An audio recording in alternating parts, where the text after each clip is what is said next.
dan gudang manis dengan keadaan yang sehat walafiat. Allahumma amin. Yang kedua, sholawat serta salam marilah kita haturkan kepada baginda agung Nabi besar Muhammad sallallahu alaihi wasallam yang kita nantikan syafaatnya di yaumul akhir nanti. Bapak Ibu yang kami hormati, izinkanlah saya sebagai pembawa acara akan menyampaikan susunan acara pada pagi hari ini. Yang pertama pembukaan, yang kedua sambutan dari Bapak Kepala Sekolah SDN 2 Gudang Manis, yang ketiga penyampaian materi oleh Bapak Suyanto Eko Prasetyo SPD, yang keempat yaitu praktik membuat keyakinan kelas, yang kelima praktik segitiga restitusi, dan terakhir penutup. Marilah kita buka acara pada pagi hari ini dengan bacaan basmalah bersama-sama. Bismillahirrahmanirrahim. Acara yang kedua yaitu sambutan kepada Bapak Hendro Nurwala SPD selaku Kepala Sekolah SDN 02 Gudang Manis. Kami persilakan.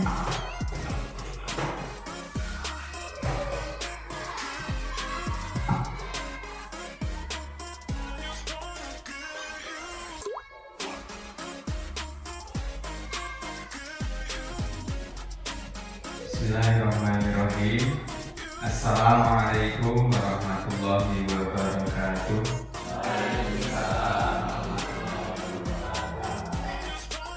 Alhamdulillah, alhamdulillahirabbil alamin. Asyhadu an la ilaha illallah wa asyhadu anna Muhammadar Rasulullah. Allahumma shalli ala Muhammad wa ala ali Muhammad. Amma ba'du. Yang saya hormati Bapak, Ibu, guru dan staf SDN 02 Gudang Manis.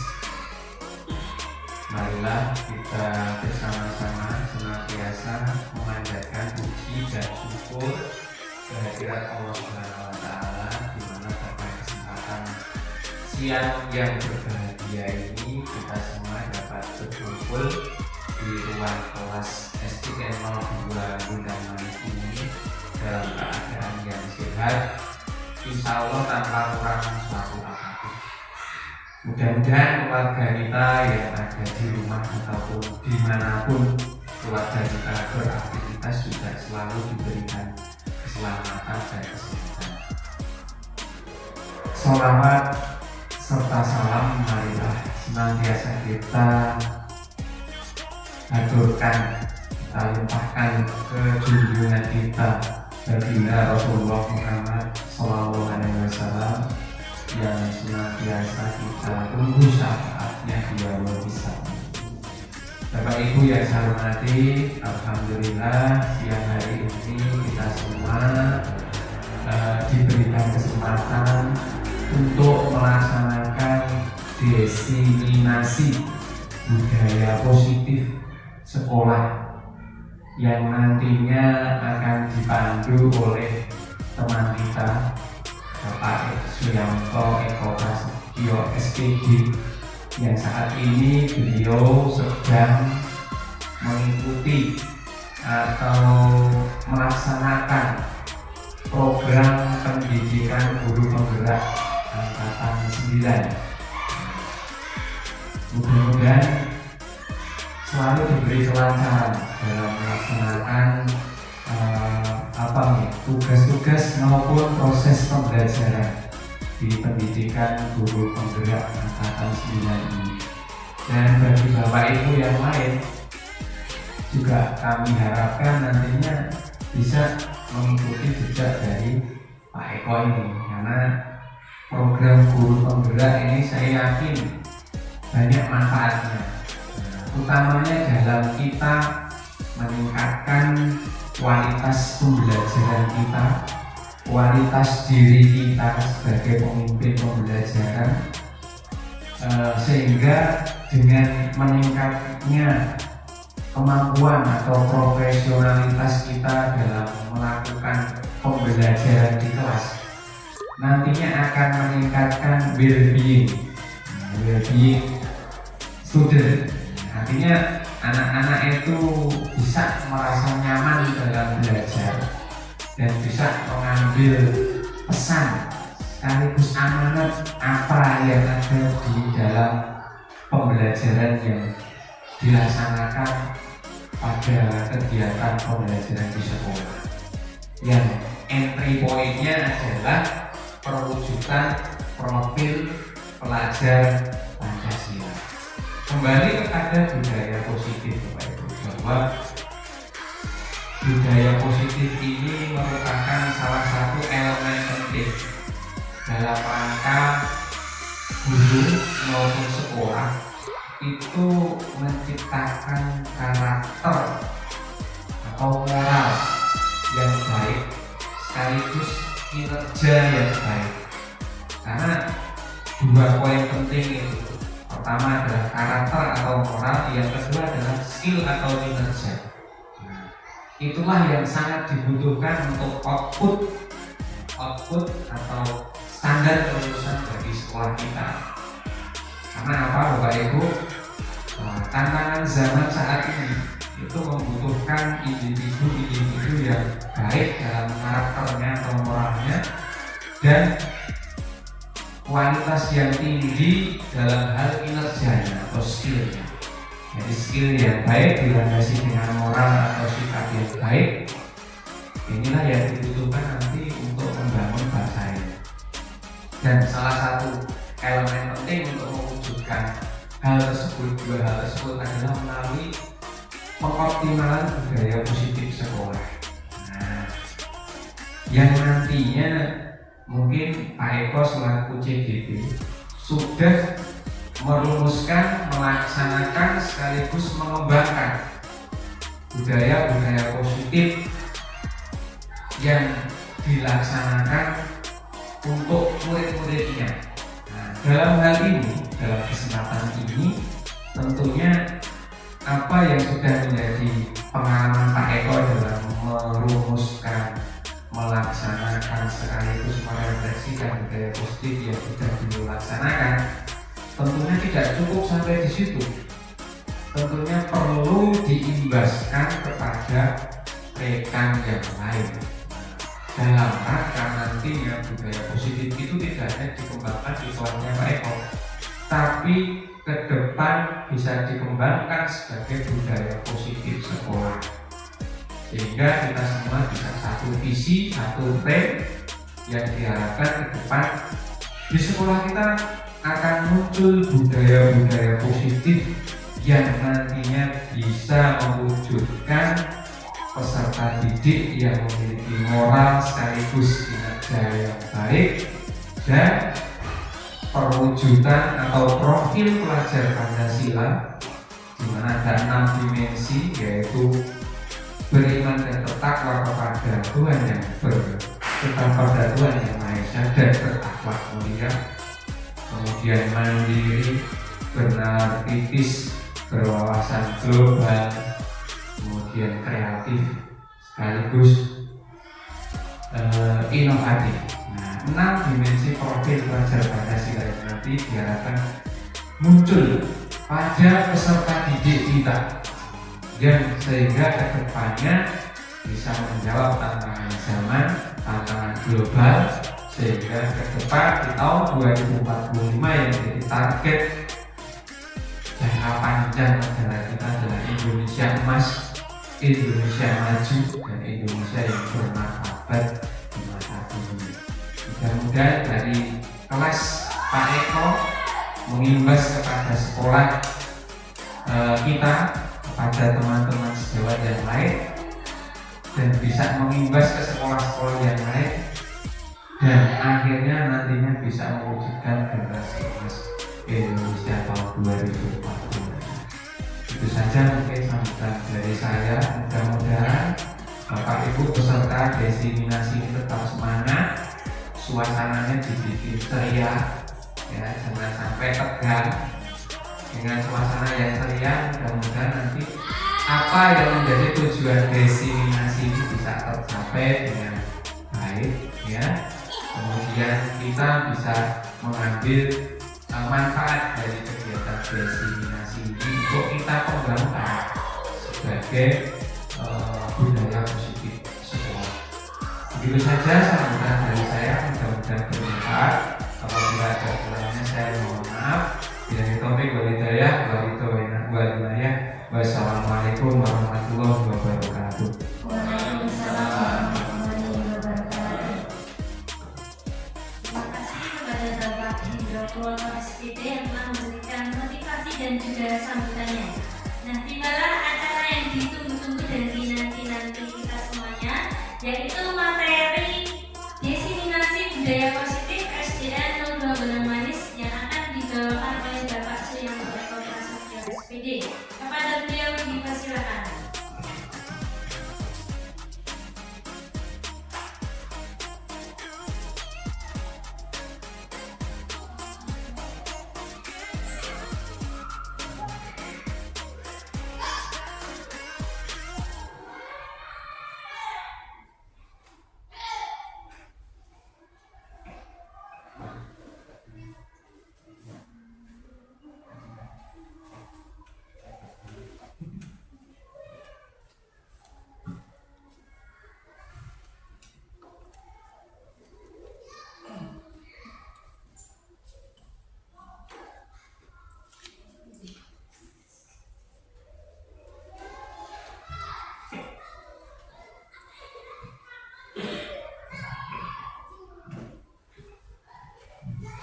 Jadi terima kasih sekali atas waktu yang diberikan. Sebelumnya, Assalamualaikum warahmatullahi wabarakatuh. Yang saya hormati Bapak Hendro Purwoto selaku Kepala Sekolah SDN 02 Bonangmanis. Yang saya hormati Bapak Ibu Guru dan staf karyawan SDN 02 Bonangmanis. Sebelumnya marilah kita panjatkan puji dan syukur kepada Allah Subhanahu wa Ta'ala yang telah melimpahkan karunia dan hidayahnya sehingga kita bisa berkumpul pada acara pagi hari ini, yaitu diseminasi tentang pemahaman dan penerapan pengalaman budaya positif. Selawat serta salam marilah kita haturkan pada junjungan kita Nabi Agung Nabi Muhammad SAW. Bapak Ibu Guru semuanya, di sini saya akan mendiseminasikan tentang penyebaran pemahaman dan penerapan pengalaman budaya positif. Mungkin di sekolah kita sudah menerapkan apa yang namanya budaya positif, tidak hanya di kelas saya saja, mungkin dari Bapak Ibu Guru semua secara tidak langsung atau tidak rasakan ternyata sudah melaksanakan tentang apa itu yang namanya budaya positif.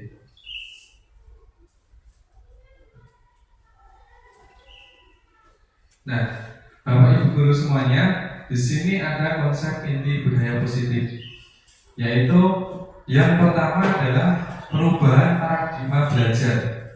Nah, perubahan paradigma belajar ini merupakan perubahan mungkin dari dulu sampai sekarang itu kurikulum itu sangat berbeda-beda. Jadi ada perkembangan setiap tahunnya.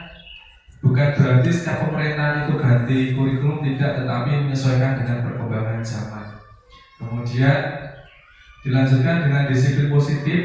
Kemudian disiplin positif mungkin kita sudah mempraktekkan setiap harinya tanpa disadari bahwa kita menerapkan disiplin diri kita sendiri, kemudian menerapkan disiplin tentang apa yang kita sampaikan kepada peserta didik kita. Kemudian nilai-nilai kebajikan yang sudah mungkin Bapak Ibu Guru juga sudah melakukan semuanya sih sebetulnya.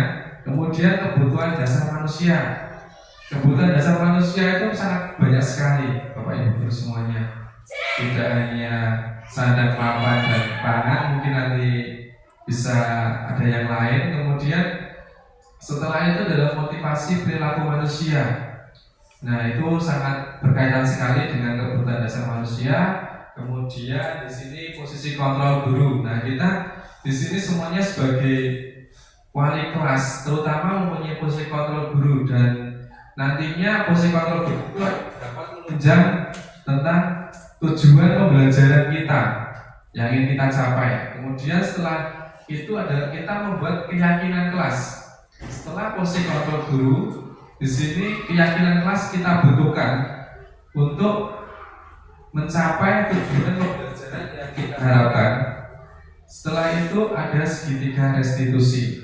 Ya, segitiga restitusi ini nanti kalau ada permasalahan di kelas, maka kita harus bisa menyelesaikan dengan menggunakan segitiga restitusi. Di sini saya juga belajar tentang segitiga restitusi. Mungkin nanti bisa Pak Endro bisa menambahkan bagaimana teknik yang baik dalam menerapkan segitiga restitusi yang akan kita praktekkan kalau ada permasalahan dengan siswa-siswa kita. Nah, pembelajaran dengan paradigma baru, Bapak Ibu guru di sini pembelajaran dengan paradigma baru merupakan pembelajaran yang dirancang berdasarkan prinsip pembelajaran. Pembelajaran yang berdiferensiasi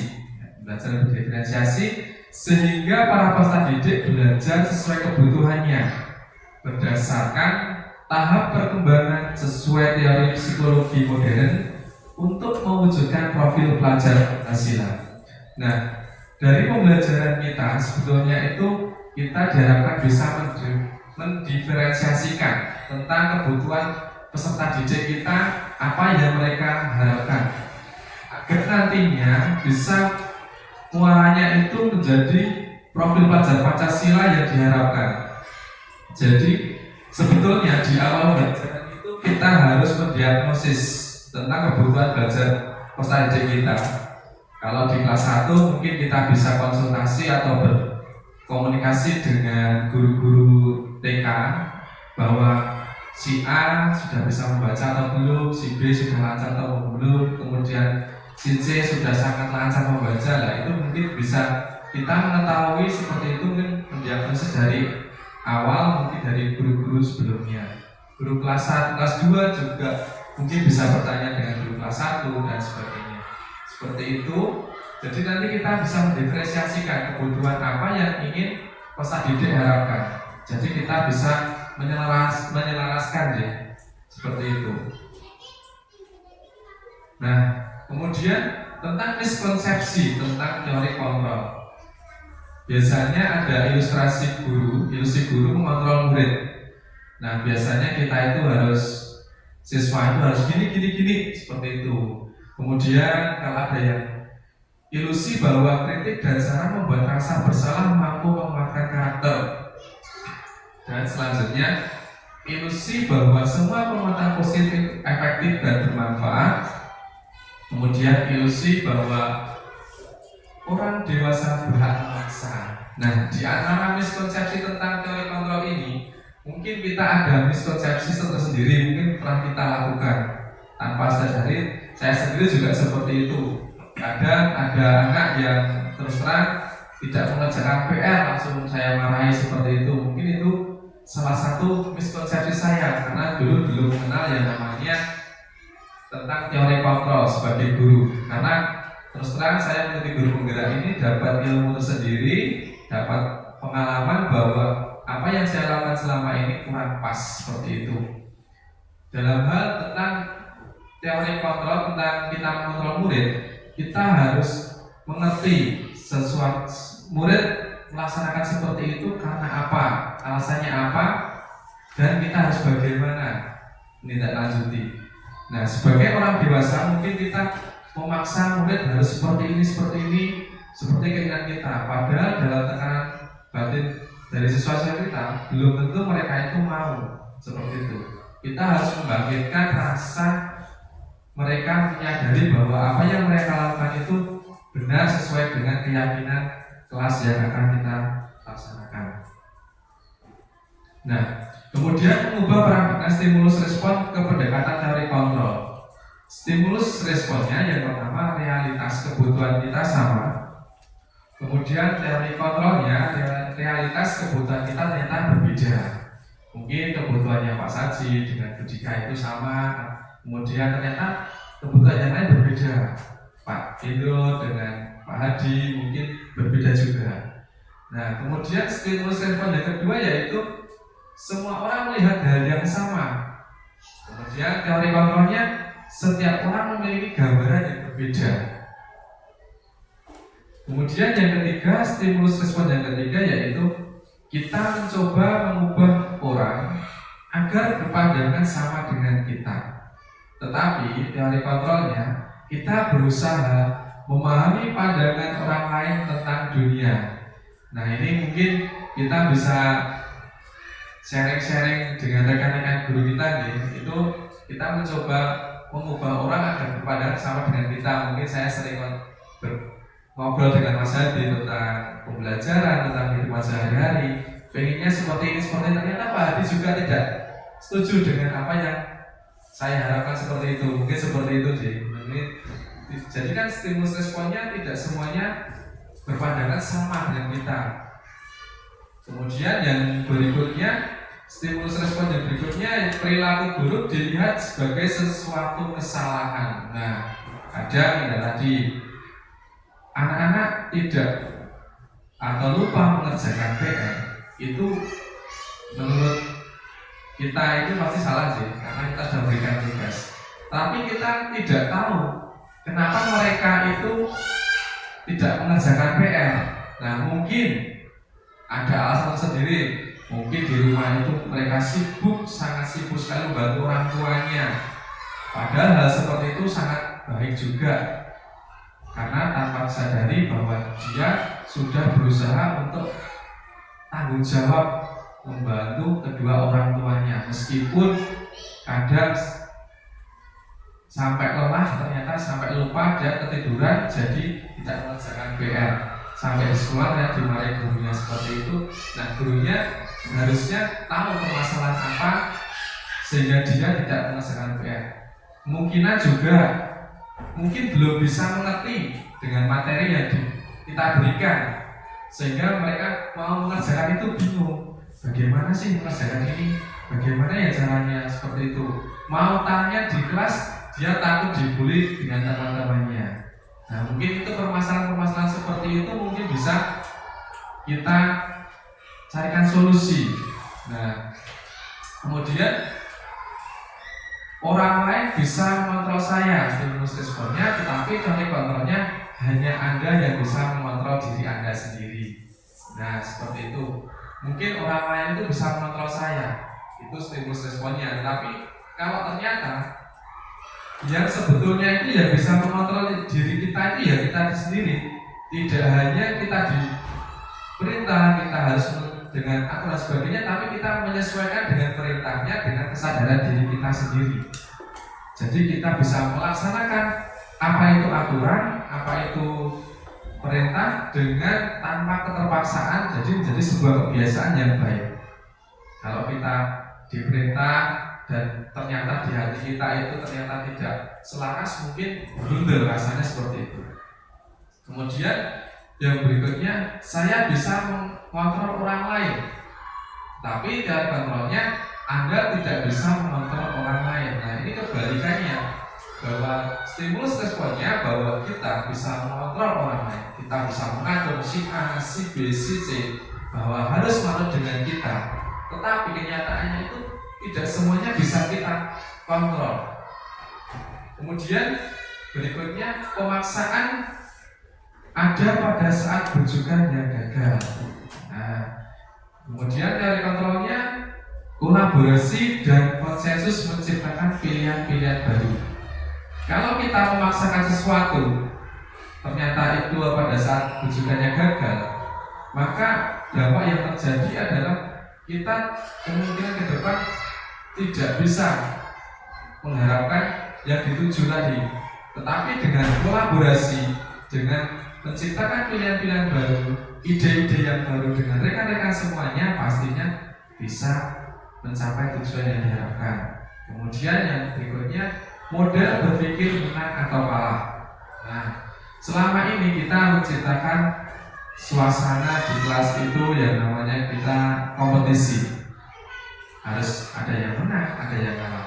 Kemudian ternyata teori kontrolnya adalah model berpikir menang-menang semuanya. Jadi semuanya diharapkan bisa berkompetisi dengan dirinya masing-masing, mengaktualisasi dirinya sendiri. Jadi tidak ada berpandangan bahwa kita harus mengalahkan si A, si B, tidak harus seperti itu.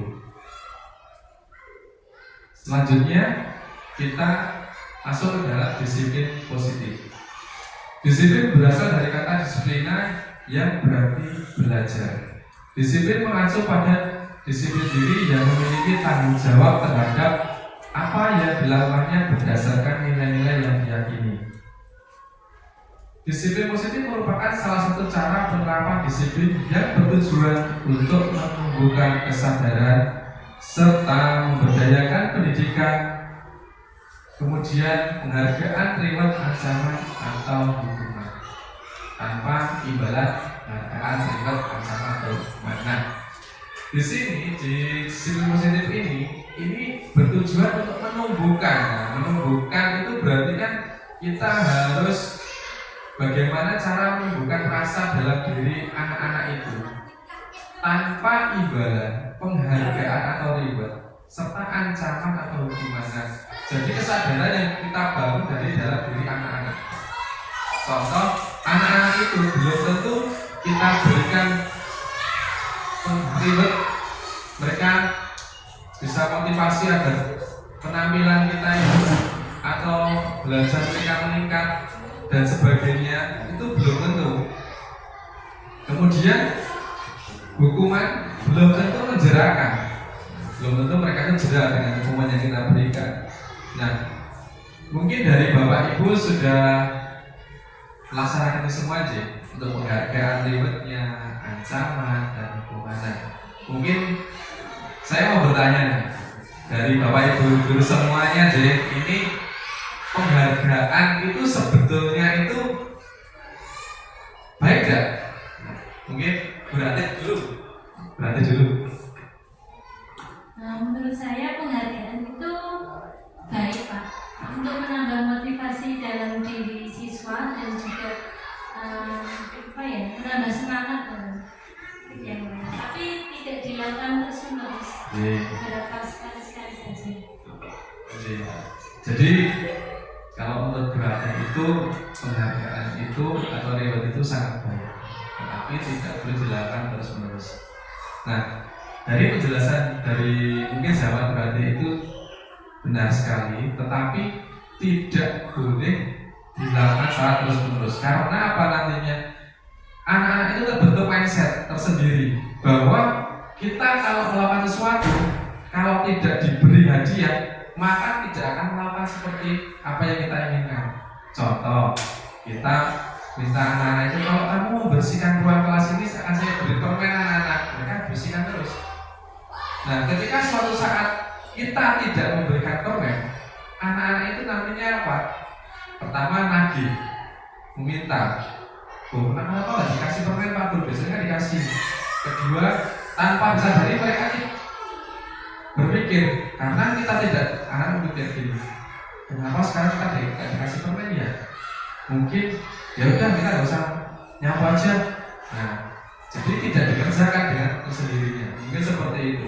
Jadi pemberian penghargaan atau reward itu tidak semuanya itu harus kita lakukan terus-menerus, karena nantinya akan membangun mindset yang kurang pas.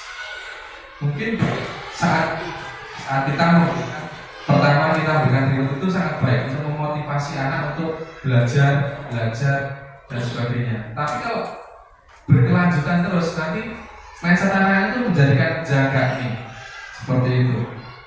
Nah, sebagai pendidik, tujuan kita adalah menciptakan peserta didik yang memiliki disiplin diri, sehingga mereka berperilaku mengacu kepada nilai-nilai kebajikan universal dan memiliki motivasi intrinsik dalam perubahan perilaku ke arah yang lebih baik. Nah, di sini tujuan kita sebagai guru adalah menciptakan, outputnya nanti adalah peserta didik itu memiliki disiplin diri yang mengacu nilai-nilai kebajikan universal. Jadi motivasi intrinsik yang dibangun dalam dirinya masing-masing itu terbentuk karena kita sebagai ibaratnya petani, menabur benih, merawatnya, kemudian bisa memanennya. Nah, kalau kita menabur benih tidak dirawat dan tumbuhnya nanti tidak baik, tidak subur, nanti kalau jadi padi ini bagus, seperti itu. Jadi ibarat siswa itu kalau sudah kita rawat dengan baik, benih kita rawat dengan baik, tumbuhnya kita rawat juga sampai menjadi padi yang berisi, kemudian kita memanennya pasti isinya sangat banyak dan itu sangat bermanfaat. Mungkin seperti itu. Nah, Bapak Ibu guru semuanya, di sini nilai-nilai kebajikan, nilai yang disepakati bersama, lepas dari suku bangsa, agama, bahasa, maupun latar belakangnya. Nah, contoh nilai kebajikan institusi atau organisasi. Nah, kita sekarang dihadapkan bahwa kita itu menjadi pendidik harus mempunyai tujuan. Yang tadi tujuannya adalah yang pertama di sini.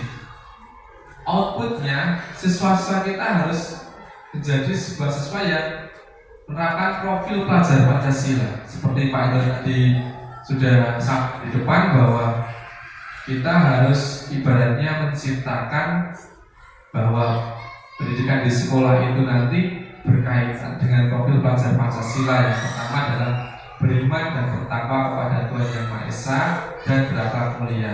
Nah, di sini mungkin pada profil pelajar Pancasila yang pertama mungkin sudah kita laksanakan, yaitu beriman dan bertakwa kepada Tuhan Yang Maha Esa itu.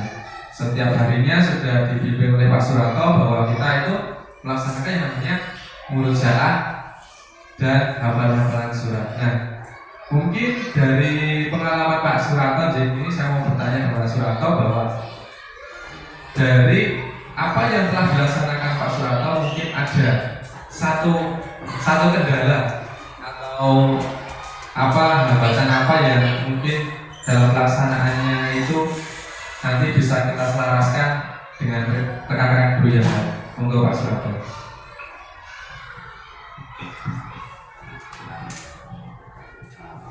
Terima kasih atas waktunya yang diberikan kepada saya.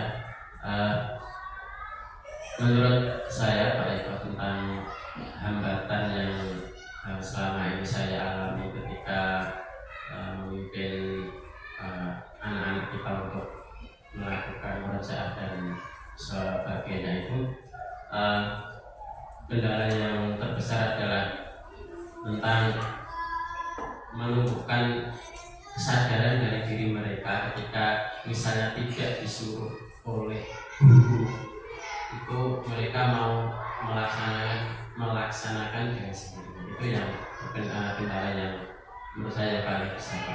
Terima kasih. Terima kasih Pak Surato. Nah, Bapak Ibu guru semuanya, mungkin tadi Bapak Surato sudah menyampaikan bahwa ada ibaratnya itu sebuah masukan ya bagi kita semuanya untuk bisa menyadarkan siswa itu, membangun kesadaran siswa untuk melaksanakan kegiatan pendidikan karakter yang sudah kita laksanakan setiap hari, yang sudah Bapak Kepala Sekolah kita inginkan, bahwa visi dari sekolah kita yang pertama yaitu kita harus menjalankan beriman dan bertakwa kepada Tuhan Yang Maha Esa dengan karakter yang dibangun di SD kita itu harus menjadi unggulan. Mungkin seperti itu. Nah, mungkin ke depan dari Bapak Ibu guru semua bisa menyelaraskan apa yang diinginkan oleh Pak Surato dengan membangun kesadaran dari masing-masing siswa di kelas kita masing-masing. Kemudian yang kedua, berkebinekaan global. Nah, berkebinekaan global mungkin ini salah satunya harus mengerti ya, perkembangan zaman dan sebagainya. Jadi anak-anak itu harus yang pertama melek teknologi. Jadi tidak hanya fokus hanya bermain, tapi harus bisa mengerti perkembangan zaman dengan kita menyelaraskan dengan pembelajaran TPACK ya. TPACK itu mengaitkan dengan media kita bisa menggunakan WhatsApp dan sebagainya, kemudian menggunakan Quizizz, menggunakan hal-hal yang lain yang bisa menunjang pembelajaran kita agar anak-anak itu mengerti tidak hanya belajar dengan buku. Nah, kemudian gotong royong. Gotong royong di sini sudah kita laksanakan mungkin salah satunya yang pagi hari ini kita keperluan bersihan kelas, bersihan lingkungan sekolah kita. Kemudian profil pelajar yang berikutnya adalah mandiri, kemudian kreatif dan bernalar kritis. Nah, itu dari 6 dimensi profil pelajar Pancasila kita harapkan anak-anak itu bisa selesai di SDN 02 nanti bisa mempunyai profil pelajar Pancasila yang kita harapkan. Nah, selanjutnya yaitu Ibu Primary Years Program IYP. Ini toleransi, kita harus toleransi, rasa hormat. Nah, kita harus didik anak-anak itu menghormati dengan bapak ibu guru kita. Contoh, setiap pagi itu harus dibiasakan saling dengan bapak ibu guru. Kemudian jalan di depan bapak ibu guru itu, kalau jalan kita dulu itu harus membuka ya. Nah, itu salah satu tanda kita menghormati bapak ibu guru. Kalau anak sekarang itu kan jalan depan bapak ibu guru itu biasa aja, jalan biasa gitu ya. Tetapi kalau bisa kita bangun bahwa adab sopan santun di SD kita itu kita tonjolkan. Oh, ternyata SD Gudang Manis itu anak-anaknya sopan sekali, seperti itu. Jalan depan orang tua juga menghormati dengan cara membungkuk, seperti itu. Kemudian saling dengan bapak ibu guru kalau datang. Karena budaya-budaya seperti ini itu kalau di jenjang kelas berikutnya itu sudah banyak seperti itu. Sing disalami tok, yang disalami hanya bapak ibu gurunya saja. Bapak ibu guru yang lain itu jarang sekali. Nah, mungkin siswa kelas 1, 2 mungkin masih, kelas 3 mungkin masih. Beranjak ke kelas 4, 5 hanya bapak ibu gurunya saja. Seperti itu. Kalau dulu zaman saya masih kecil itu semuanya bapak ibu guru yang datang pasti salami semua. Pas ada bal-balan ya lari, ngalami bapak ibu guru. Tetapi sekarang nggak peduli itu bapak yang datang, gurunya datang, seperti itu. Nah, ini kita harapkan bisa sampaikan ya untuk anak-anak nanti. Kemudian menghargai, antusias, empati, pengetahuan, kreativitas, kerjasama, percaya diri dan komitmen. Nah, itu. Kemudian yang berikutnya adalah keterampilan hidup, life skill. Dapat dipercaya, lurus hati, pendengar yang aktif, tidak meremehkan orang lain dan memberikan yang terbaik. Nah, anak-anak nanti bisa kita harapkan mempunyai keterampilan hidup, life skill. Tidak semuanya siswa yang bodoh itu tidak bakal maju dan sebagainya, tetapi mereka belum menemukan jati diri mereka tentang apa yang akan mereka tuju ke depan. Contoh, tidak semuanya siswa yang berprestasi sukses ke depannya, seperti itu. Karena mungkin dari anak-anak itu mempunyai skill tersendiri-sendiri dari dalam dirinya masing-masing. Nah, selanjutnya kebutuhan dasar manusia. Kebutuhan dasar manusia adalah segala sesuatu yang kita lakukan untuk mendapatkan apa yang kita inginkan. Seluruh tindakan yang kita lakukan memiliki tujuan tertentu, dan semua usaha terbaik yang kita lakukan adalah dalam rangka agar kebutuhan dasar kita terpenuhi dengan baik. Nah, di sini dari judulnya saja kebutuhan dasar manusia. Mungkin Pak Hadi bisa menyebutkan salah satu tujuan dasar manusia yang pertama, yaitu adalah bertahan hidup. Iya, betul sekali. Kebutuhan dasar manusia, kemarin saya pas waktu lokakarya itu juga sama, ditanya Pak itu seperti itu. Ada 6 sih Pak itu, kalau nggak salah 6 ya. Seperti tebak-tebakan itu. Yang terakhir saya nggak bisa jawab itu, yaitu seperti Pak Hadi bilang, bertahan hidup. Kayaknya Pak Hadi ya. Oh iya, kita itu harus bisa bertahan hidup dengan cara apa? Yang mungkin kita bekerja untuk mendapatkan upah untuk kita berikan makanan dan sebagainya untuk bertahan hidup kita. Nah, seperti itu. Tidak hanya bertahan hidup saja, jadi itu ada sandang, papan dan sebagainya itu. Kemudian kepuasan hidup juga, pemenuhan hidup juga, seperti itu. Jadi kebutuhan dasar manusia itu sangat beragam dan bermacam-macam. Mungkin Pak Hadi dan Pak Surato mungkin beda, dengan Pak Haji kebutuhan dasarnya juga beda, seperti itu. Selanjutnya, nah di sini 5 kebutuhan dasar manusia. Nah, kemarin itu ditanya Pak Indro seperti ini, saya bingung jawabnya. Terakhir itu bertahan hidup ini. Nah, itu saya ingat Pak Hadi ini. Oh iya, itu mesti bertahan hidupnya bagus itu. Nah, yang pertama di sini bertahan hidup, kita harus menemukan makanan, pastinya, pakaian, tempat tinggal, keamanan dan kesehatan. di sini dari poin-poin ini merupakan 5 kebutuhan dasar manusia yang pertama bertahan hidup ini. Mungkin kita harus bisa, kalau bertahan hidup harus bisa memenuhi ini semua sih. Kemudian kasih sayang dan rasa terima. Nah, mungkin rasa diterima, dipedulikan, berbagi, kerjasama menjadi dalam bagian kelompok. Nah, kita harus punya rasa kasih sayang sih. Kasih sayang itu tidak hanya dengan istri kita, dengan orang tua kita, tapi harus dengan anak-anak kita, dengan orang lain, seperti itu sih. Kemudian yang berikutnya, kebutuhan dasar yang berikutnya, penguasaan. Nah, penguasaan ini harga diri, keinginan untuk dianggap, memimpin, berprestasi, diakui dan didengar. Nah, di situ kita harus mempunyai harga diri untuk memenuhi salah satu kebutuhan dasar manusia. Kemudian keinginan untuk dianggap, kita harus menonjolkan apa yang kita miliki. Kita harus memimpin tidak hanya memimpin orang lain saja, tapi minimal memimpin diri kita menjadi lebih baik lagi. Setelah itu memimpin orang di sekitar kita, minimal keluarga kita, kemudian orang-orang di sekitar yang cakupannya lebih luas lagi. Kemudian berprestasi. Nah, mungkin di sini berprestasi ini mungkin tidak semuanya bisa, tapi berprestasi mungkin menjadi acuan kita bahwa seorang itu pintar seperti itu. Tetapi di sini penguasaan di sini harus diakui dan didengar, itu mungkin sering kita lakukan. Kemudian yang berikutnya adalah kebebasan. Kebebasan di sini ada poin-poinnya, yaitu mandiri, memiliki pilihan, kemudian mencoba hal yang baru, mampu mengendalikan arah dirinya. Nah, di sini mandiri. Mungkin kita sudah terbiasa, orang dewasa itu sudah kegiatan kita sudah mandiri, kemudian memiliki pilihan bahwa pilihan si A itu baik, si B buruk, seperti itu. Kita bisa menilai dalam hal positif dan negatifnya. Kemudian kesenangan selalu beda-beda.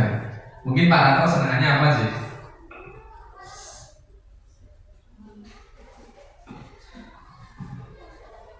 Kalau olahraga senangnya nonton sepak bola. Oh, sepak bola. Kalau Bu Jika? Mungkin Bu Jika arisan atau gimana senangannya itu? Bernyanyi. Wah, ini malah rupi. Kalau Bu Jika rupi, mungkin Pak Haji apa enggak Pak Haji? Sampaikan kesenangannya apa Pak Haji? Kesenangannya itu saya itu senang berternak sebenarnya. Oh, beternak. Ya, karena untuk masa depannya cerah. Oh iya, nah, untuk masa depan kita beternak, Bapak Ibu, bagus sekali. Itu adalah pilihan Pak Haji, bahwa kesenangan Pak Haji itu bisa bermanfaat secara finansial juga bisa sih, begitu, bisa menyalurkan hobinya. Mungkin Pak Adi monggo. Kalau kesenangan saya badminton sama berkebun, Pak. Wah, ini badminton sama berkebun. Harusnya itu badminton saja atau berkebun saja. Itulah dua-duanya ya. Ya, oke, bisa diselaraskan itu. Mungkin Pak Indro, Pak Indro.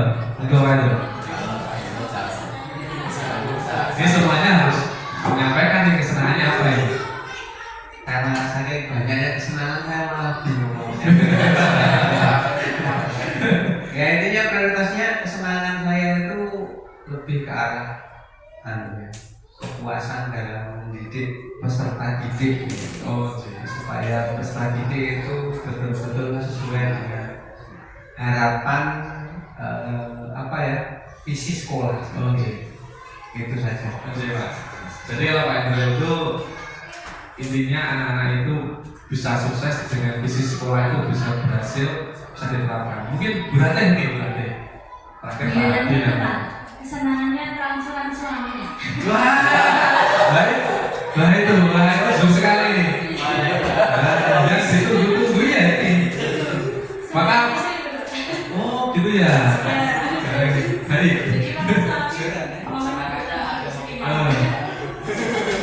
Ini bapak-bapak ini semuanya sudah ya dengar ya, bahwa kesenangannya seorang istri adalah menerima transferan dari suami. Itu harus dicapkan, ini ingat-ingat ya. Monggo Pak Adi. Kalau tadi Pak Enzo itu saking banyaknya jadi bingung. Kalau saya malah sejauh sudah bingung. Kayak saya.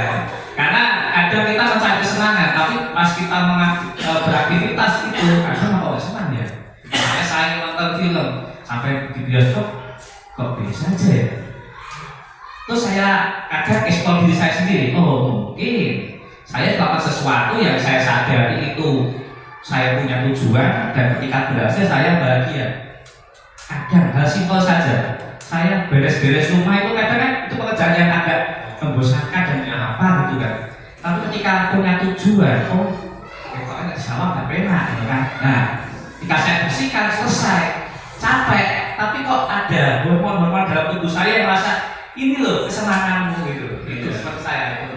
Oh, sih. Ini Pak Haji itu beda sekali sih. Ini beda sekali nih.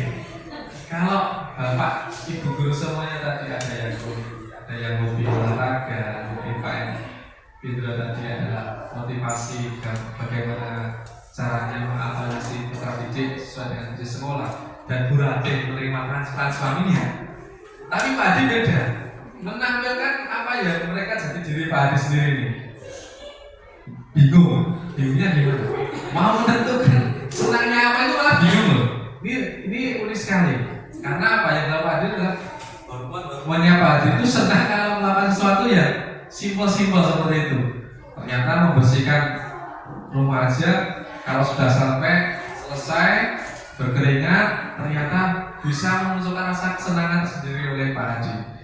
Nah, dari antara tadi di antara rekan-rekan Bapak Ibu guru semuanya, ternyata kesimpulannya tidak semuanya kesenangan orang itu sama. Jadi di antara kebutuhan dasar manusia ini tidak semuanya bisa dikatakan sama. Jadi berbeda-beda. Nah, motivasi perilaku manusia yang pertama untuk menghindari ketidaknyamanan atau hubungan itu adalah motivasi intrinsiknya. Jadi motivasi dalam dirinya aja untuk menjadi orang yang mereka inginkan dan menghargai diri sendiri dengan nilai-nilai yang mereka percaya. Kemudian untuk mendapat imbalan atau penghargaan dari orang lain. Nah, itu motivasi dalam perilaku manusia dari dalam diri. Kemudian di sini ada hukuman, kemudian konsekuensi serta restitusi. Nah, di hukuman tidak terencana atau tiba-tiba, kemudian murid tidak tahu apa yang akan terjadi, tidak dilibatkan, bersifat satu arah, berupa hukuman fisik atau psikis. Kemudian konsekuensinya terencana, disepakati, murid tetap dibuat tidak nyaman, sikap guru selalu memonitor murid. Restitusinya proses menciptakan kondisi bagi murid untuk memperbaiki kesalahan. Proses kolaboratif yang mengajarkan murid untuk mencari solusi sendiri. Nah, ini definisi ini dari poin-poin hukuman, konsekuensi, restitusi. Nanti kita praktekkan sedikit. Nah, ada yang jadi siswa, jadi gurunya sih, agar nanti Bapak Ibu guru semua bisa mempraktekkan di kelasnya masing-masing. Nah, 5 posisi kontrol guru. Yang pertama adalah penghukum. Nah, mungkin di antara rekan guru ini ada enggak pilih yang mana ini? Mungkin berarti atau Pak Hadi dulu. Di antara 5 posisi kontrol ini, Pak Hadi pilih yang mana ya? Apakah penghukum, pemantau, pembuat merasa salah, atau manajer, atau teman? Jujur sih, Tergantung situasi. tergantung situasi. Kita menghadapi itu yang berbeda-beda. Konsensus mereka terhadap peraturan juga berbeda. Baik, Ada pas di hukum sudah paham, ya ngapain itu. Nah, tapi kalau dipantau, ditemenin, ya tidak peka ya gimana gitu. Jadi kalau saya sendiri sih tergantung situasi. Kadang itu juga membuat murid saya tidak puas. Perlakuannya berbeda gitu. Itu kalau saya. ini pilihannya yang mana Pak misalnya Pak? Semuanya mungkin. Semuanya Itu kondisi. Mungkin Pak Suranto, ya apa sih? Untuk pilihan itu kalau saya pribadi secara umum saya memposisikan dengan siswa-siswi saya itu sebagai teman Pak. Karena kenapa saya memposisikan sebagai teman ya, intinya saya ingin anak-anak saya itu atau siswa-siswi saya itu menghadapi saya itu nyaman, artinya tidak terlalu takut, tetapi juga tidak tidak terlalu berani. Artinya mereka bisa ya menganggap sebagai teman, tetapi memang teman yang baik itu kan tidak selalu harus mendukung sesuatu yang diinginkan anak. Terkadang kita juga sebagai teman perlu mengingatkan bahwa ini kurang pas, ini yang baik dan sebagainya. Itu. Baik, terima kasih Mas Rato sama Pak Hadis. Nah, tadi kita sudah tahu dan berikan guru kita yang satu bisa 5 psikolog itu bisa diterapkan semuanya. Kemudian dari Pak Rato posisinya sebagai teman. Nah, kita lihat sih, kalau ada siswa lambat datang ke sekolah, nah kasusnya, nah ini yang pertama kita lakukan itu apa, Bapak Ibu Guru? Pastinya kita bertanya. Nah, betul sekali Pak, bertanya. Pastinya bertanya, kenapa datang ke sekolah lambat? Nah, sebabnya apa dan sebagainya. Nah, di sini kalau penghukum, di sini mungkin di antara kita sudah ada yang sih. Nah, ini hormat bendera selama 1 jam. Ini kalau kita suruh hormat bendera 1 jam juga sampai loh ini. Nah, kemudian ada pembuat merasa bersalah. Di antara Bapak Ibu Guru tadi tidak ada sih. Berapa kali Bu Guru memberitahu kamu selalu mengulanginya, itu membuat rasa bersalah siswa. Kemudian pemantau, kamu sudah melanggar peraturan sekolah. Setelah upacara kamu beli atribut ke koperasi dan jangan diulangi lagi. Itu menyarankan. Kemudian di sini setelah itu dari rumah, ayo dong ikuti aturan sekolah. Kali ini tidak apa-apa, lain kali jangan diulangi lagi ya. Itu tadi Pak Suwarno. Jadi biar anak merasa nyaman meskipun melakukan kesalahan, kemudian kedepannya agar tidak diulangi lagi dengan membangun kesadaran dirinya. Setelah itu posisi jadi manajer. Apakah kamu tahu kesalahanmu? Kira-kira bagaimana kamu memperbaiki kesalahanmu? Nah, setelah menanyakan kesalahannya, tahu kesalahannya, kemudian Bapak Ibu Guru juga menanyakan tindak lanjut ke depan, bagaimana kamu memperbaiki kesalahanmu seperti itu. Jadi setelah anak-anak tahu menyadari bahwa apa yang mereka lakukan salah, maka Bapak Ibu Guru harus, yaitu tadi, bagaimana peserta didik itu bisa memperbaiki kesalahan dengan kesadaran dari diri mereka masing-masing. Nah, ini pertanyaannya. Saya kecewa sekali dengan kamu. Ini posisi kontrol apa ini? Mungkin bisa menjawab Pak Suwarno, monggo. Apakah teman? Oh, penghukum. Wah, penghukum. Sewa. Nah, berikutnya kamu tidak pernah benar melakukannya. Mungkin Bu Jika ini apa ya? Bos kontrol apa ya? Apakah teman atau manajer? Penghukum sudah. Wah, ini semuanya menghukum siswa-siswanya ini. Nah, mungkin berarti ini posisi kontrol apakah ini? Manajer. Ya betul sekali. Rencanamu untuk melakukan ini adalah manajer. Kita harus manage anak-anak, tahu kesalahannya, menyadari kesalahannya, kemudian kita menanyakan rencana ke depan, menyelesaikan masalah yang dihadapinya. Nah, kemudian ini, ayolah lakukan demi Bapak Ibu Guru. Ya, tadi apa tadi? Iya betul sekali. Nah, kamu tidak pernah mendapat nilai jika tidak mengerjakan tugas. Ini apa? Apa? Pemantau sih. Nah, keyakinan kelas. Mungkin di sekolah kita sudah membuat peraturan kelas. Nah, tetapi di kelas kita harapkan mempunyai suatu keyakinan kelas. Mengapa keyakinan kelas bukan peraturan kelas? menurut dosen, suatu keyakinan kelas adalah akan lebih memotivasi seseorang dari dalam atau memotivasi secara intrinsik. Seseorang akan lebih bergerak dan bersemangat untuk menjalankan keyakinannya daripada hanya sekedar mengikuti serangkaian peraturan. Murid-murid pun demikian. Mereka perlu mendengarkan dan mendalami tentang suatu keyakinan daripada hanya mendengarkan peraturan-peraturan yang mengatur mereka harus berlaku begini dan begitu. Jadi nanti membangun kesadaran dalam diri untuk membuat suatu keyakinan kelas atau aturan yang dilaksanakan secara bersama-sama tanpa paksaan. Nih, pembentukan keyakinan kelas bersifat abstrak berupa pernyataan universal dibuat dalam pernyataan positif sedikit saja agar mudah diingat sesuai dengan kondisi kelas dan sekolah sehingga mudah diterapkan. Semua warga di kelas dilibatkan dalam pembuatan keyakinan kelas. Nah, nanti salah satu keyakinan kelas yang pertama bisa kita bersepakat siswa itu memberikan usul tentang aturan yang ingin mereka laksanakan tanpa paksaan. Contoh, anak-anak setiap hari pasti dilaksanakan upacara bendera. Apa yang akan kamu lakukan? Seperti itu sih. Nah, yang pertama Bapak Ibu Guru, saya ingin memakai pakaian yang lengkap. Nah, yang lengkap itu seperti apa anak-anak?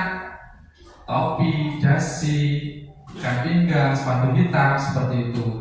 Nah, jadi poinnya adalah keyakinan yang kelas pertama yang dilaksanakan adalah memakai atribut atau seragam sekolah dengan lengkap. Nah, itu harus disepakati, harus dilaksanakan dari keyakinan kelas.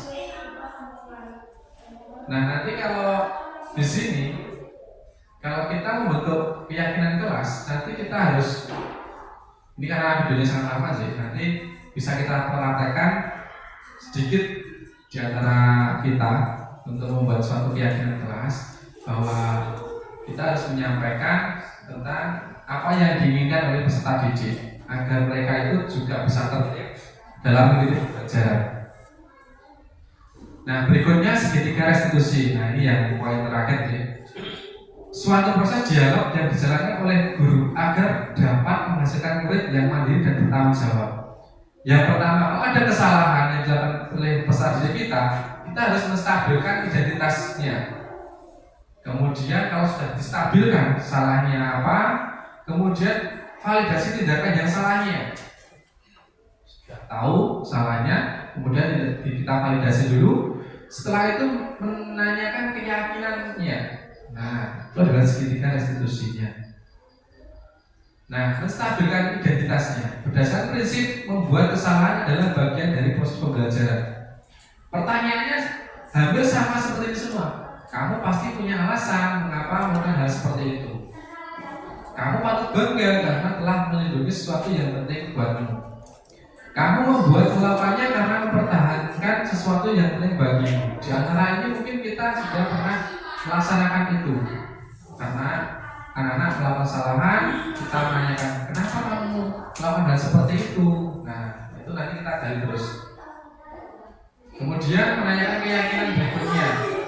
Berdasarkan prinsip teori bahwa pada dasarnya kita termotivasi secara intrinsik. Apa keyakinan kelas kita? Nah, setelah peserta didik kesalahan, kita tanya keyakinan kelas kita yang telah dibuat apa anak-anak seperti itu. Kemudian nilai-nilai apa yang telah disepakati bersama, seperti apa gambaran sebuah kelas yang saya menurut kamu. Kemudian kamu ingin menjadi orang yang seperti apa? Nah, ini adalah contoh penerapan segitiga restitusi. Ketika anak itu sedang terlambat datang ke sekolah, kita sebagai guru itu tidak harus langsung memarahi, tidak harus menghukum anak itu, tetapi kita harus menanyakan dulu kenapa bisa terlambat, kemudian keyakinan kelas apa yang telah ia langgar dan sebagainya seperti itu. Nah, seperti ini sih. Jadi tidak harus dihukum nanti. Nah, untuk ini sih. Dalam beberapa program disiplin positif, hendaknya guru memiliki standar kepribadian profesional dan sosial yang baik, di mana guru mampu merefleksi dirinya dalam posisi kontrol saat ini. Bagaimana perjalanan dirinya sebagai among, manajer yang menuntut murid-muridnya menjadi insan yang mandiri, merdeka, dan bertanggung jawab.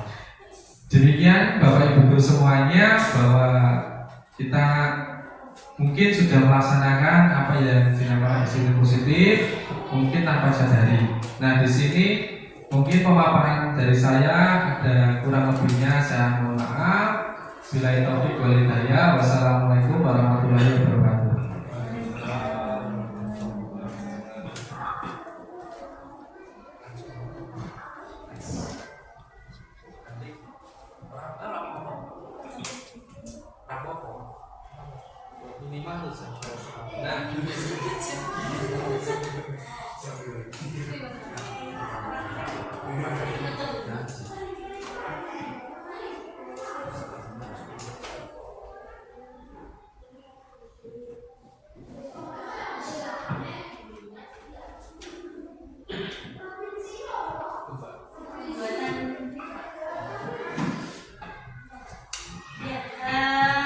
Tepuk tangan untuk Pak Eko, teman-teman semuanya.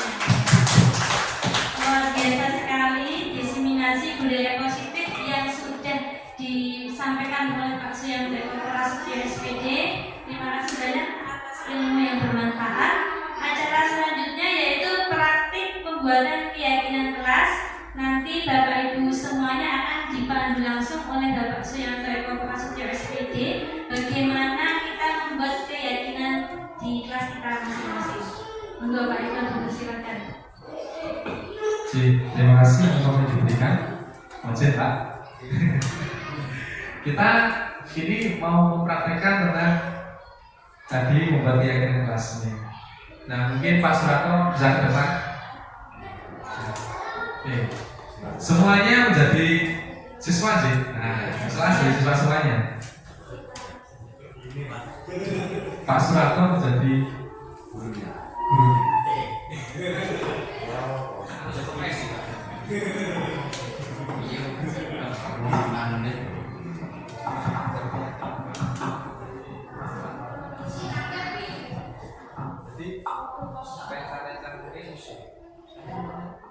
Ini Pak Guru, jadi kan sedaya itu siswa. Jadi mentalisasi pengennya seperti apa sih pembelajaran bisa nyaman bagi jenengan sedaya sebagai siswa ini? Dan banyak dimampu.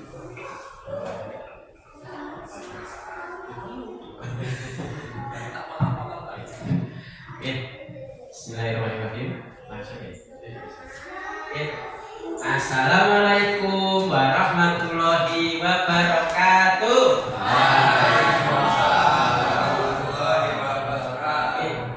Apa kabar anak-anak semua? Masuk lupa kalau sampai jawabnya gimana? Alhamdulillah, luar biasa, siap sukses, jangan lupa deh, sobat kemarin sudah lupa nanti Pak Rato gimana? Anak-anak semua, teman-teman di Pak Rato, hari ini adalah hari yang luar biasa. Kenapa? Karena Pak Rato senang sekali bisa ketemu sama teman-teman yang cantik-cantik, soleha, yang ganteng-ganteng, soleh. Anak-anak semua, hari ini sebelum memulai pelajaran yang lebih lanjut, Pak Rato ingin bersama-sama dengan kalian bagaimana kita itu membuat pembelajaran kita itu nanti menjadi nyaman. Nah, Pak Rato ingin mungkin di sini ada yang usul, Pak, kalau belajar sama Pak Guru itu harusnya bagaimana? Misalnya Pak Rato kasih contoh dulu, misalnya kalau Pak Rato misalnya datang marah-marah, mana PR-nya? Mana PR-nya? Atau Pak Rato datang, anak-anak semua apa kabar? Nah, seperti itulah apa? Kalah, kuat, dikit-dikit. Gimana nih, Dora? Nah, mungkin ada yang usul, coba Mas Hadi Hadi, coba Mas Hadi ya, usulnya gimana kalau belajar sama pelajar agama pas pelajarannya Pak Rato bagaimana usulnya? Yang penting gak pakai aja Mas. Oh nggak ada PR, oh, ya boleh. Mungkin Mbak Dika ada usul, mungkin Mbak Dika. Nah, coba. Belajarnya kadang-kadang di luar kelas Pak, jadi dia tidak jenuh di dalam kelas. Ya, terima kasih. Oh, mantap sekali usulnya Mbak Dika. Coba mungkin satu lagi ya. Coba Mas Febri ya, coba Mas Febri. Coba usulnya apa buat kalau belajar sama Pak Rato? Usulnya bagaimana? Nah, kalau waktu pembelajaran diselangi Pak sama permainan daerah, jadi nggak bosan. Oh, gitu. Pak. Oh, siap. Oke. Ya, terima kasih ya anak-anak semua, teman-teman Pak Rato ternyata usulnya luar biasa. Tepuk tangan dulu buat kalian semua. Nah, sebelum kita lanjutkan lagi, kira-kira setuju tidak tadi ada usul seperti itu kalau belajar sama Pak Rato? Setuju dah? Tadi ada nggak ada PR Pak. Setuju? Setuju dah? Atau mungkin aku mau nyagah? Mungkin ada yang mau nyagah dulu Pak. Ya mungkin dari siswanya Pak Surato tadi mungkin bisa disimpulkan dari mana yang ingin dilaksanakan sesuai dengan tujuan belajar yang ingin disampaikan Pak Surato. Oke. Anak-anak semua terima kasih, usulnya luar biasa, bagus, tidak ada yang jelek Itu menandakan kalian itu ternyata punya kemampuan, punya sesuatu yang ingin disampaikan. Nah, tetapi yang namanya usul tidak semua harus disetujui. Jadi nanti kalau sama belajar Pak Rato, salah satu yang Pak Rato setuju mungkin yang tadi usulnya Mbak Dika sama Mas Febri, itu bagus. Ada SPG, nggak apa-apa nanti kalau belajar sama Pak Rato mungkin diselani talpo anak soleh, atau salah satu Mbak Dika. Bagus nanti kadang-kadang bisa ke masjid atau mungkin di halaman belakang itu idung ya Pak Rato main lihatnya di situ sawah ternyata luar biasa ya. Itu dari Pak Guru ditutup dulu ya. Nah, assalamualaikum warahmatullahi wabarakatuh. Waalaikumsalam warahmatullahi wabarakatuh. Ya, aplaus buat Pak Surato deh. Sudah membuat diskusi pada pagi hari ini sangat interaktif, sangat menarik sih. Nah, berikutnya ini keyakinan kelas sudah kita laksanakan. Mungkin nanti bisa buat gambaran Bapak Ibu guru semuanya untuk menerapkan di kelasnya masing-masing. Saya harapkan di kelas 1 sampai kelas 6 nanti ada keyakinan kelas di setiap kelasnya. Dan kali itu keyakinan kelasnya mungkin dilaksanakan mulai besok atau mulai saja seperti itu. Nah, berikutnya mungkin dilanjutkan ya Bu Rale. Untuk berikutnya adalah praktek segitiga restitusi. Nah, ini kita seolah-olah jadi murid yang bandel. Nah, gitu.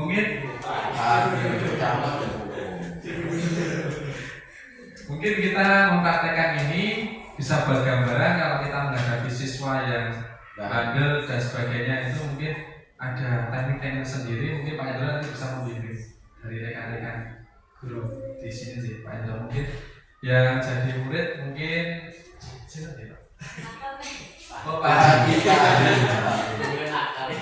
mungkin Pak Haji jadi siswanya, mungkin Pak Indra sebagai gurunya sih.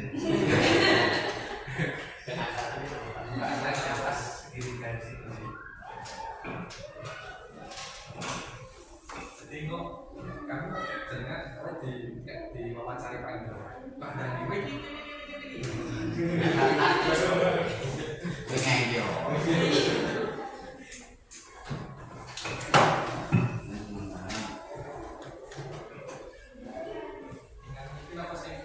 Jadi misalnya ada kasus Pak Haji Hadi ini bandel ya, karena saking bandelnya ini Pak Hadi ini di kelas nggak mau diem.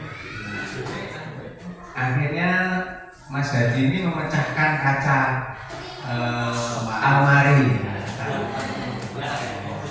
Ya, kasusnya seperti itu misalnya. Nah, sesuai dengan langkah-langkah segitiga restitusi itu yang pertama adalah kita stabilkan identitasnya dulu. Karena orang yang berbuat kesalahan itu secara emosionalnya itu labil, maka dari itu harus kita stabilkan dulu. Dengan cara apa? Misalnya saya tanya kepada Pak Hadi misalnya, Mas Hadi sini, duduk sini sama Pak Guru ya sebaja. Misalnya ada berhadapan-hadapan dengan Pak Guru. Nah, gimana ini Mas Hadi kok kacanya sampai pecah? Jadi kenapa kok kacanya bisa sampai pecah itu kenapa? Dudu kula, Pak. Sanes kula. Ae kacau kae. Aku ku wong nyambung sithik pecah. Oh iya, berarti ya nyenggol berarti tanpa sengaja ya. Ya enggak tahu ya, Pak. Tidak ada orang yang sempurna Mas Hadi. Jadi kita sebagai manusia itu tentu pernah melakukan kesalahan ya. Pak Guru juga demikian. Tentunya Pak Guru sebagai manusia juga tidak sempurna. Pak Guru juga pernah melakukan kesalahan yang sama seperti Mas Hadi ini gitu ya. Nah, jadi kita stabilkan dulu identitasnya. Kemudian langkah yang kedua yaitu menanyakan keyakinan. Misalnya seperti ini. Kita itu kan di kelas ya Mas Hadi ya, kita ingat kembali keyakinan kelas kita ya Mas Hadi ya, bahwa salah satu keyakinan kelas kita adalah merawat seluruh benda-benda di kelas. Nah, kan harus kita di kelas kita rawat supaya apa? Supaya kebermanfaatannya lebih lama gitu ya, kita rawat supaya awet. Kaca lemari ya kita rawat, jangan sampai kita pecahkan ya, karena kaca lemari itu sebagai tempat penyimpanan ya, menurut Mas Hadi dari kejadian yang menimpa Mas Hadi tadi menyenggol kaca lemari akhirnya pecah tadi, kira-kira kalau kita ingat kembali keyakinan kelas merawat benda-benda inventaris kelas, kira-kira tanggapan Mas Hadi apa coba? Ya maaf kalau sampai ya sebenarnya kita butuh lemari itu. Nanti kalau sudah rusak seperti itu ya kita bagi barang-barang aja gimana Pak? Kalau saya sendiri ya saya masih nggak bersalah banget loh Pak. Itu ya. Ya terima kasih. Berarti Mas Hadi yakin ya bahwa dengan merawat inventaris kelas nantinya akan mewujudkan kelas kita itu benda-bendanya bisa bermanfaat lebih lama gitu ya. Kemudian setelah kita menanyakan keyakinan dan sadar pelaku murid itu tadi yang melakukan kesalahan tadi sadar dengan bahwa apa yang dia lakukan itu tadi adalah bertentangan dengan keyakinan kelas yang sudah kita yakini bersama, maka tahap ketiga adalah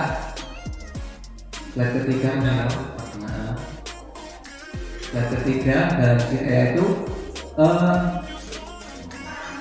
menstabilkan tadi yang kedua tadi adalah validasi tindakan kesalahan ya. Tadi sudah kita lakukan tadi bahwa salah satu pertanyaannya sudah dilihat yang validasi tindakan yang salah.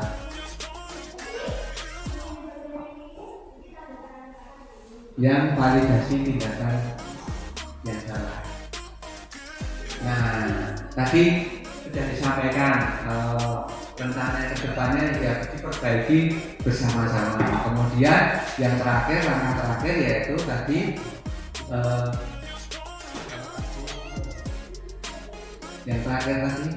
tadi validasi tindakan yang salah sudah, dengan kesimpulannya tadi pelakunya memiliki kesadaran bahwa itu bertentangan dengan keyakinan kelas, kemudian punya rencana untuk memperbaiki bersama-sama dengan teman satu kelas. Yang terakhir adalah untuk segitiga restitusi, menanyakan keyakinan. Nah, menanyakan keyakinan tadi coba dilihat tadi jenis pertanyaannya Pak Iwan. Saya agak lupa kalau Mbak lihat tadi. Nah, tadi ditanyakan keyakinan kelasnya,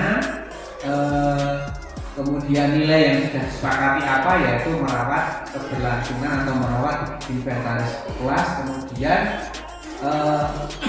misalnya tadi kan sudah punya keyakinan untuk merawat, memperbaiki, kemudian merawat ya. Yang terakhir kedepannya Mas Jadi, ini kamu kedepannya ingin jadi pribadi yang seperti apa ketika kamu bercermin dengan apa tadi kesalahan tadi, yaitu memecahkan kaca. Kedepannya ingin bagaimana? Yang penting enggak dimarahi Pak Guru lagi. Wajar kan, kalau salah jangan saya dituduh langsung Pak. Ya, kan Pak Guru tidak memarahi ya. Mungkin kedepannya kamu ingin jadi, selain tidak ingin dimarahi Pak Guru, ingin sikap dari kamu itu kedepannya ingin seperti apa? Misalnya nanti kalau bermain di kelas itu lebih berhati-hati atau bagaimana? Coba Pak Guru pengen Ya kalau saya berhati-hati Pak, tapi kalau ada teman yang salah lagi nanti yo jangan saya kesasar ya. Yang penting itu aja, yang penting berlaku adil ke semuanya ya Pak. Siap, nanti Pak Guru tetap akan berlaku adil ke semuanya, tapi Pak Adi punya keyakinan ke depannya. Tadi Pak Hendro sudah bisa menangkap bahwa Pak Adi punya keyakinan nanti ke depan kalau bermain di dalam kelas lebih berhati-hati supaya kesalahan yang tadi dilakukan tidak terulang lagi. Dan mungkin juga pada teman-teman yang lain nanti juga mudah-mudahan juga punya keyakinan yang sama seperti Mas Adi untuk lebih berhati-hati lagi ketika bermain gitu. Itu saja Bapak Ibu, mungkin sekilas. Saya sambil kalau tidak melihat contekan itu biasanya lupa, karena tipikal orang pelupa gitu aja. Terima kasih, ya kembalikan kepada Pak. Aplaus Pak Hendro sama Pak.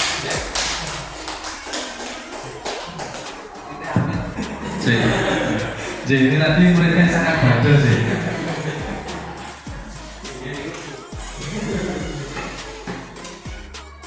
Tadi sudah kita laksanakan tentang segitiga restitusi. Kita sudah laksanakan tentang praktek segitiga restitusi yang sangat menarik sekali yang dilaksanakan Pak Hendro dengan Pak Hadi.